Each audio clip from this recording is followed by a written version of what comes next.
And then there were 6. A big weekend. Of course, the Tipstar renewal for this year has reached its finale, and it will be an exciting conclusion at Cheltenham tomorrow. We can now tell you about the final 6. Steve Ryder, Lewis Tomlinson, Ross Miller, Brett Love, Dan Overall and Paul Callan. Congratulations to all 6. Commiserations for those that didn't make it this time round. Do keep trying. And delighted to say that first up, we are going to hear from Steve Ryder, who's been set the task of analysing the opener, the JCB Triumph Hurdle Trial, the 12:05 at Cheltenham tomorrow.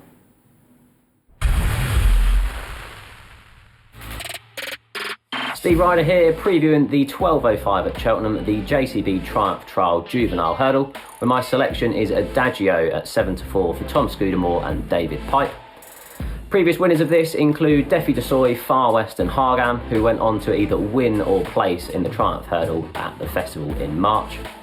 Adagio is top rated of these from the flat, given a rating of 87, having won on heavy ground at Clairefontaine, and he's made that good transition to juvenile hurdling so far in his career. He made a winning hurdles debut at Warwick, winning by 7.5 lengths, despite clipping the top 2 out and blundering at the last. He jumped a lot better in a Grade 2 here on the old course last month, when finishing second behind Dufflecoat by 5 lengths. Interestingly, he was the only horse involved in the finish that was taken wide that day. The likes of Hell Red, who did similar, finished pulled up despite going off favourite. No newcomers have won this race in the last 10 years, which is a negative to Poor Paws and Share a Leg. And Adagio is also in receipt of £3 from his main market rivals, Son of Red and Elm Valley. Favourites have won 6 out of the last 10 runnings of this, and I'm hoping he can emulate last year's winner, Botox Haas, who was finished second in that same Grade 2 at the November meeting of last year. David Pipe is in good form, given a 25% strike rate, and hopefully Adagio can win this, currently priced at 70.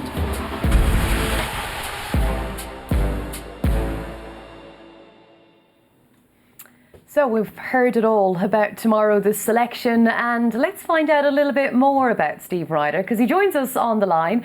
Good evening, Steve. Welcome. And how are the nerves, the excitement levels, I'm sure, building? Yeah, they certainly are. Thank you for having me on.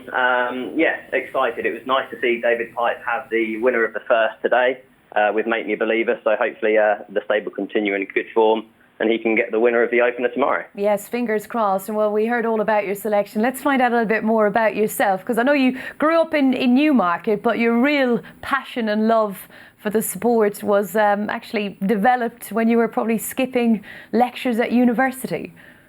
Yeah, so I've grown up just a few miles from Newmarket, so obviously always had an interest in horse racing, but kind of it helped at the time that I was at university. It was kind of when Frankel burst onto the scene, so I remember attending 2000 Guineas Day on the Rowley Mile and kind of applauding him from halfway all the way to the finish, which was obviously quite incredible to be there on the day.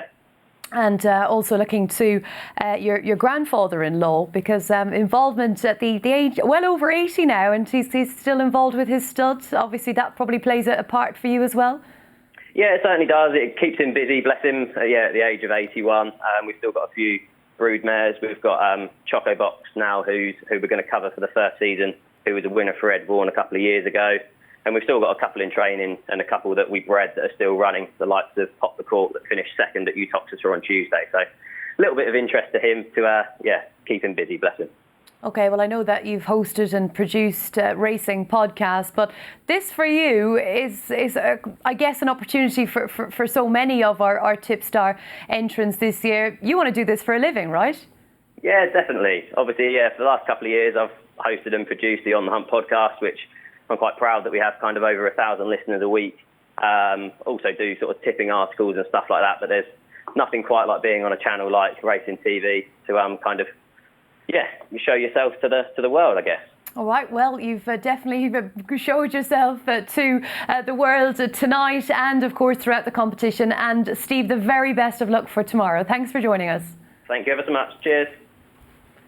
So that was Steve Ryder then. Next up, we're going to continue with our Tipstar, and Lewis Tomlinson is tackling the SpreadX handicap chase at Cheltenham, the 115. So let's hear what he's going with.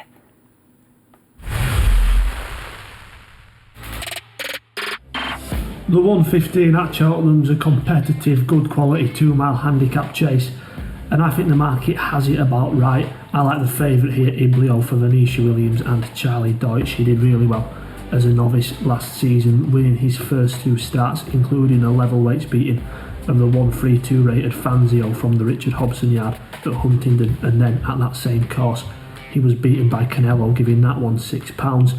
We've seen Canelo himself do really well though this season. He won at Aintree and finished second in the Sir Peter O'Sullivan, now up to a mark of 124.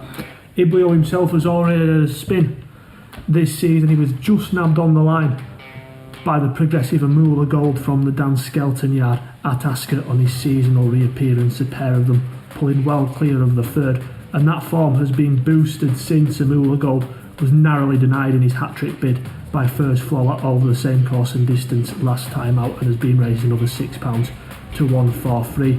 That makes Iblio's current rating of 137 look fairly lenient through the collateral form lines, despite it being a career high mark. It looks like there could be more upside to that. This is his first time going left-handed in a chase, but it shouldn't be an issue. He jumps straight, he jumps sound, and we know he stays further than 2 miles, so the stiff Cheltenham Hill shouldn't be an issue. At a best price of 7 to 2, I quite like Iblio, and I hope he gets the job done for Venetia and Charlie.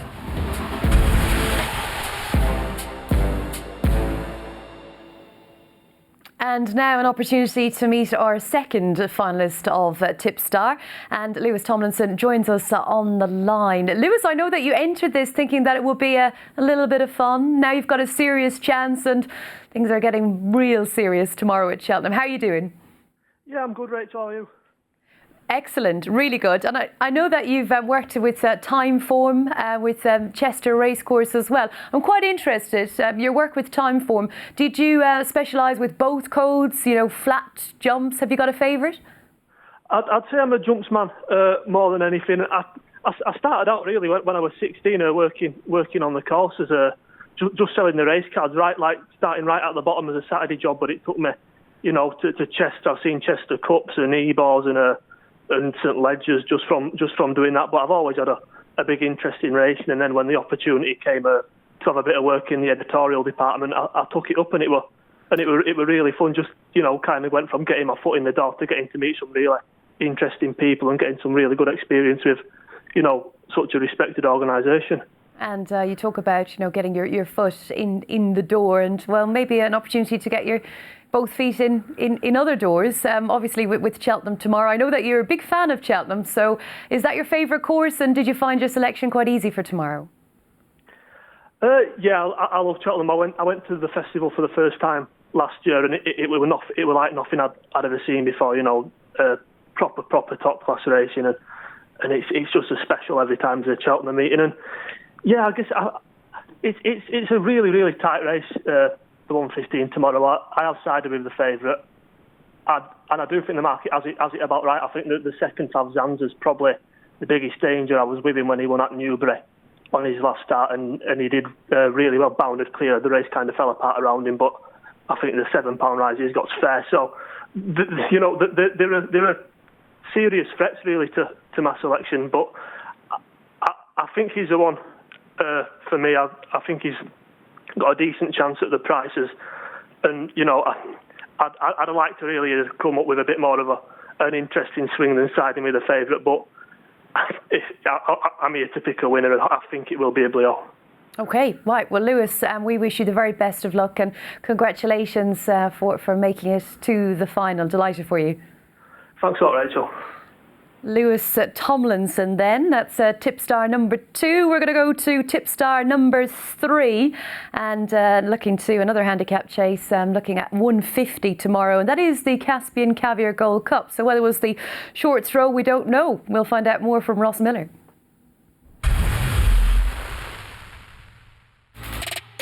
Hi, I'm Ross Miller looking at the Caspian Caviar Gold Cup.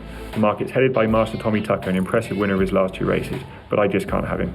He went around every bend at Haydock last time, leading with the wrong leg. To me, that suggests he lacks balance, and around Cheltenham I think balance is a key attribute. Can't see his jumping passing this test.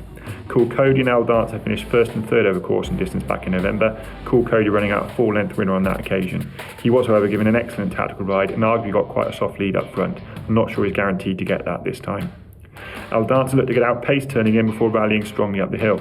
We now move to the new course at Cheltenham with a greater emphasis on stamina, and he gets a £6 pull in the weights with Cool Cody. I think he could finish in front of him this time. Seapage is a standing dish in 2 mile 4 handicaps around Cheltenham, but he's now got a mark of 155, which has looked beyond him previously, and indeed only 2 horses have defied a mark in excess of 150 in the last 20 years. Musical Slave would be an unsporting selection given that he's a reserve, but if he gets in I think he'll go very close. He was a close-up 5th at Newbury last time, where to me he looked like he was very much ridden with a different day in mind. The selection is Midnight Shadow. He's got excellent course form, including when winning the Ralphio Hurdle on the new course, and he's got some nice chase form here too. He'll go on good ground and soft ground, and he gets to race off a mark of 148, which is fully £10 below his career high hurdle mark. You have got to forgive a poor first run back this season, but he has looked to need his reappearance run usually, and the yard of traditional slow starters. I take him to finish strongly up the hill, to finish in front of Al Dancer, Seapage, Huntsman's Son, and Musical Slave, should he get a run.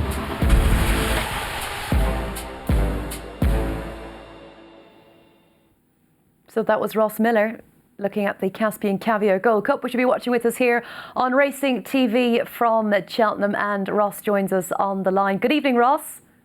Evening, Rachel. How are you? I'm good. I'm really good. How are you? I'm well, thank you. Now, listen, I want to talk to you because I was really intrigued about your clip, and talking about horses changing legs and running on the wrong leg. And you've got a vast amount of experience, a professional event rider, and obviously your involvement with various different businesses in terms of horse racing. Do you think your knowledge of the breed is going to help you out here? I think it certainly perhaps means that I look at it in a more of a view of the horse as an athlete, as opposed to simply numbers on a piece of paper in front of me. Whether that gives me an advantage or not, or whether it means I overthink things, I'm not sure. Now, you had the misfortune of breaking your neck, which ended your career, shall we say. Did you ever think that, wind the clock forward, that you'll be a Tipstar finalist? Certainly didn't. No, I certainly didn't. And you were also a point-to-point jockey as well. Just tell us a little bit about, the different factions of the sport you've been involved in. Yes, I point-to-pointed for about 4 seasons from my 19th birthday. I was thoroughly unsuccessful. I'm 6'3", so I did struggle with my weight. And I knew it was time to give up when I got in the ambulance one day, and St John's man knew me by my first name. So, less said about that, the better. I was more successful as an event rider. Just love horses and everything to do with them. Well, at 6'3", you're never going to be a jockey. No. But Tipstar, why Tipstar? I saw the clip and thought it looked like a bit of fun. I'm quite happy to voice my opinion and be right or be wrong. Got lucky with the first selection and have sort of followed it through. And the Caspian Caviar Gold Cup, I always find it's a very, very tough race to be trying to find the winner. And when you found out that you were going to be looking to that event, were you confident, disappointed, or how are you feeling? You can look at it 2 ways, can't you? If I pull out a good selection, then there's probably more work that's been done, but it probably is harder to find one that stands out. I mean, I try to normally rule out ones that I don't think can win it first, and that was quite hard in this race because they're in a class handicap for a reason, because they're class horses. Now, one thing that you'll have to do is during the Caspian Caviar Gold Cup, if you are to tip the winner, you got married to Ems, and you've also got Arthur and Scarlett. They'll be tuning in and cheering, I'm sure. They certainly will. They do enjoy their racing, so yeah, they'll be on the sofa riding the finish, hopefully. Good. Well, we want video footage of that. Okay. Thank you so much, and lovely to hear from you, and best of luck for tomorrow. Thanks, Rachel. Have a good evening. Ross Miller then. That was 3 of them, Tipstar finalists, so they're in with a chance anyway. Yeah, they're all very serious about it, aren't they? I mean, it's quite a good competition, serious isn't business, it? this Yeah, tipping. I know. Well, it can lead to a career, can't it? Well, that's what they'll definitely all be hoping for, because they've got our very own Harry Allwood in the Racing TV office. He won it a couple of years ago. Yeah, it can open many doors. Indeed, and 3 of them that we've seen so far, Steve Ryder, Lewis Tomlinson, and to Ross Miller, we wish the 3 of them the very best of luck. Hi folks, Brett here, looking to make it 3 out of 4, and the race I've been given is a 2:25 at Cheltenham, the 3 mile grade 2 novice hurdle, and the selection is Took the Lot. The 6-year-old's back from in the year off and has looked a different animal this season. bolting up in his 2 novice hurdles at Bangor with his head in his chest, cantering on despite running green, which suggests there's a lot more in the tank. Although not great form, those races were also over 2 mile 4 furlongs, and like most of the field in here, he does need to prove he stays 3 miles. But his breeding gives me great cause for optimism. His sire, Black Sam Bellamy, is responsible for some strong stayers at 3 miles, with the likes of the Giant Bolster, just touched off in the Gold Cup, and Sam Spinner, who was just touched off in the stayers early over course and distance. The final piece of the jigsaw for me was the Nigel Twist and Davis yard. He loves targeting winners at this international meeting, and he's 8 from 24 with horses under 14 to 1, and has achieved a plus 25 point level stakes profit back in them all. He also loves targeting this race, and he's had gained 3 winners, a second and a third in the last 6 years from 6 entrants. He had 3 horses declared in this at the 5-day stage, and has left this lad in as his sole representative, which looks significant. Ashtown Lad is the obvious favourite, but Dan Skelton has a shocking record of 1 from 29 with his hurdlers over course and distance, and that is a shocking 0 from 9 in the grade over course and distance. I am in the hope it's Ian Bartlett to call on the Albert Bartlett winner, and I scooped the pot with Took the Lot at a tasty 10 to 1 and a very, very Merry Christmas.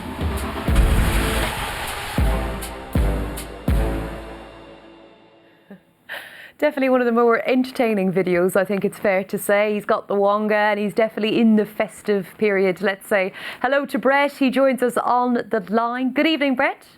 Good evening, Rachel, how are you? I'm good, I enjoyed that. Yeah, well, I tried to put a little bit of humour in at the end, but you definitely... my previous videos have been a little bit more serious. Right, well, it's a serious game, this tipping, isn't it? And of course, the final tomorrow. You have already had, I'm reading your bio on the Racing TV website, actually, where you can find out all of the information about our 6 Tipstar finalists. And it says that you've been very, very successful for well over 15 years and that you'd love to do this full-time job of tipping. So what is very, very successful? Well, obviously, I do make quite a lot of money out of betting, but I've also got a successful tipping service as well. So the whole soul of the aim of entering this competition was to gain more exposure and hopefully to get a job in the media, which will propel me forward. Now, Brett, I've got Martin Dwyer in the studio, and you two have got something very much in common because you both love football. Martin, sadly, Brett's days at West Bromwich Albion were brought to a halt due to injury. Yeah, no, I was just going to ask you, Brett, you actually had a job that most people's dream job, definitely mine. You were a professional footballer. Tell us. Yes, Martin, yes. Tell us about that. I know you're an Evertonian, so yeah. It's a bit of a sore subject because it's still staying on me after 30 years of my life, to be honest. I'd been at the Albion since I was 13 and progressed through all the levels, schoolboy, apprentice, signed pro. Absolutely flying in the reserves, playing against the likes of Man United, Beckham, Scholes, Sol Campbell at Tottenham, all at the best grounds.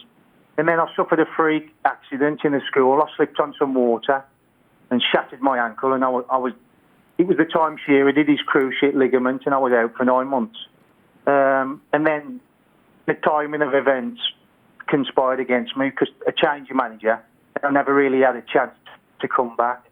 So this was the next best thing, really, because I've still got a burning ambition inside, and I feel like I'm somebody, and this was the next best thing I was good at. Well, at least you can say you've done it at some level. You know, sad people like me just dream of it, Brett. But listen, I have to say, you sound a lot like Noddy Holder. Can you give us It's Christmas? No. Come on. It's Christmas. or just a merry whatever. Brett, thank you so much. We might chat you next week if you win tomorrow. Yeah, hopefully. I mean, I wish I'd have drawn one of the handicaps because that's what I specialise in. And in Lewis's race, I did really come my fancy Sky Pirate, but it is what it is, I suppose. You got to keep the faith. You talk about that burning ambition that's still there. We wish you the very best of luck. And Brett, congratulations for making it the final. You've done so well. Okay, thank you very much. Thank you. Thank you. That's Brett Love then, who was a pro footballer. And I think what's really interesting about all our Tipstar finalists, they've come from various backgrounds and so many different stories.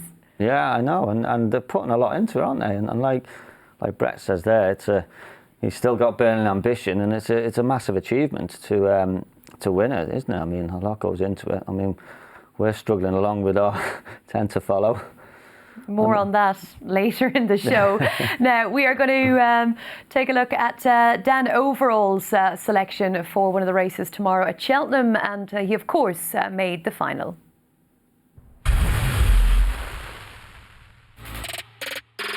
Hi guys, Dan Overall here, previewing the Unibet International Hurdle.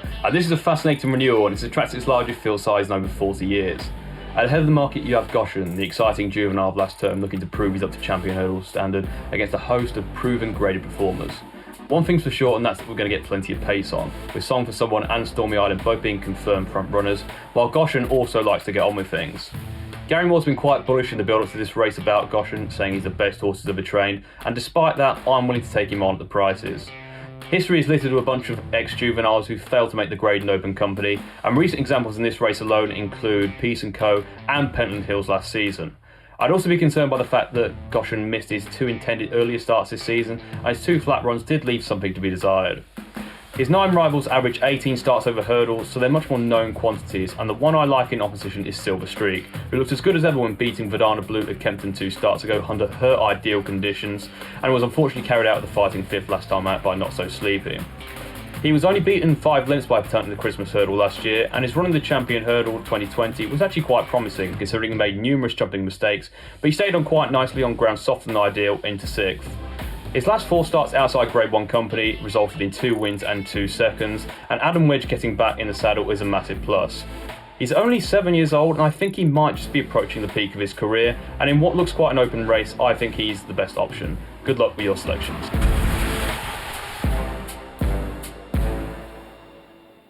And good luck to Dan as well. Let's find out how he's feeling ahead of tomorrow's final. Evening, Dan.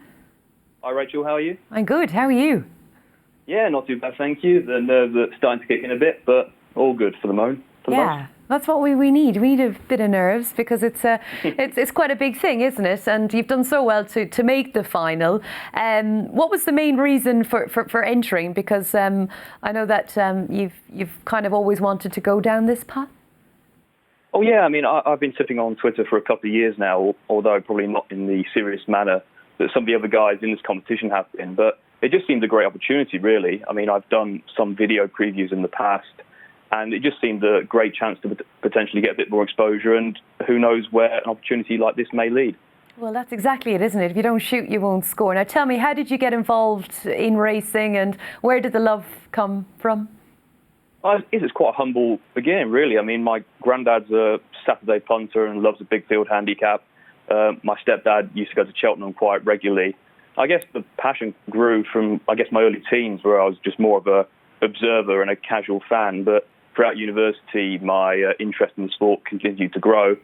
I remember coming out of an econometrics test in my final year. I was sprinting out of it early to try and watch Blow by Blow win the Martin Pipe. I think that was 2018. And ever since then, I guess it's just kind of continued to grow. And in November 2018, I set up my Twitter account, and 2 years later, here we are. Here we are. Now, obviously, with your racing Twitter account, you've got lots of previews and lots of horse racing discussion. Are you a punter as well as a tipster? Yeah, I mean, I started probably gambling on racing before I was putting my opinion out there. I guess I'm a bit more measured in my punting. The only bets I really have are the ones I do tip. And I'm not really even a massive gambler. Like, my stakes for points are actually quite low. For me, it's actually more the thrill of actually discovering the puzzle and trying to find a route in and trying to solve it, as opposed to the monetary gains from it. I mean, I'm only 24, so it's not like money is the be-all and end-all for me. It really is just something I'm interested in trying to figure out. Well, you're only a baby, 24, and let's hope this is another step on a very successful career. Dan, thank you for joining us, and the very best of luck tomorrow. Thank you very much. Take care. So good luck to Dan Overall. And we finish with the Close Brothers Handicap Chase. Paul Callaghan has been tasked with finding the winner. Hello everyone, a delighted Paul Callaghan here once again, this time for the final of the 2020 Racing TV Tipstar competition. The race in which I was drawn to preview for the final is the 335 at Cheltenham on Saturday afternoon, which is the Close Brothers Mares Handicap Hurdle, a GBB race over 2.5 miles. I cannot get away from the Paul Webber trained Indefatigable, who finished off last season in style by winning the Martin Pipe Conditional Jockeys Handicap Hurdle at the festival last March. She made a satisfactory appearance on the all-weather at Lingfield in October and has since finished a good third, only beaten a little over 2 lengths in a mare's listed hurdle race. That race was over 3 miles at Kempton towards the end of November. A drop down in class, she rarely runs a bad race. One could argue that off a handicap mark of 151, Indefatigable could be a tad vulnerable to some of the more less exposed in the field. However, I find it interesting that connections are not claiming, and Richie McLernan has been jocked up on the mare since the entries came out at the beginning of the week, indicating that Paul Webber and his team think that in this company a mark of 151 is well within the mare's grasp. So my tip for the final of the 2020 Racing TV Tipstar competition is the Paul Webber trained Indefatigable. Best of luck everyone and enjoy the racing.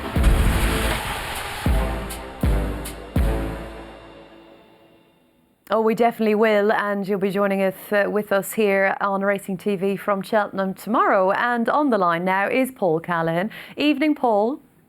Good evening, Rachel. How are you? Yeah, good. Yeah, we're excited about tomorrow, not just for a fantastic afternoon of action, but also for you guys as well. Now, you've had over 1,000 rides, but you've had to retire. Where has your career taken you after that?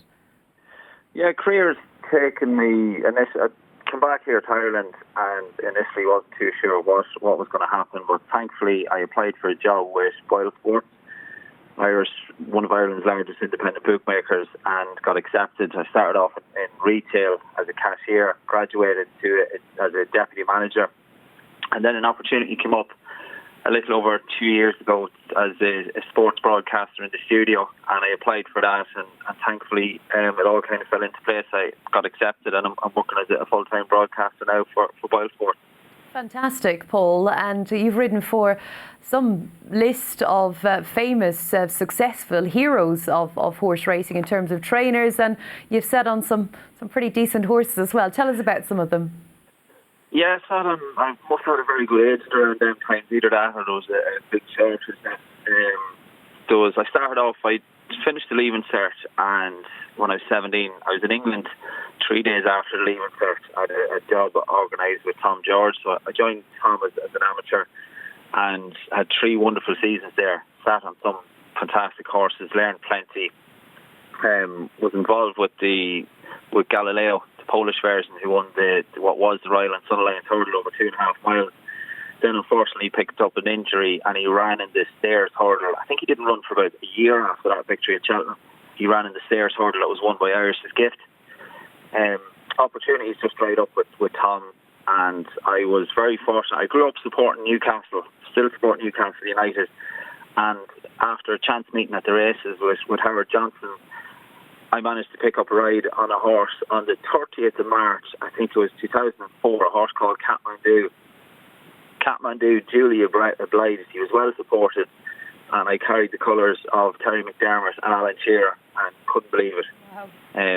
And after that, then I was with Henry Daly, had a couple of fantastic seasons with Henry, had my first ride at the Cheltenham Festival for Henry, and had my first and only ride over the Aintree Grand National fences. But when I was at Henry, there was about 3 seasons where I was pretty much at every big meeting. I rode in the Reynolds-Town Chase for Henry, was involved a little bit with Mighty Man, just on a small scale.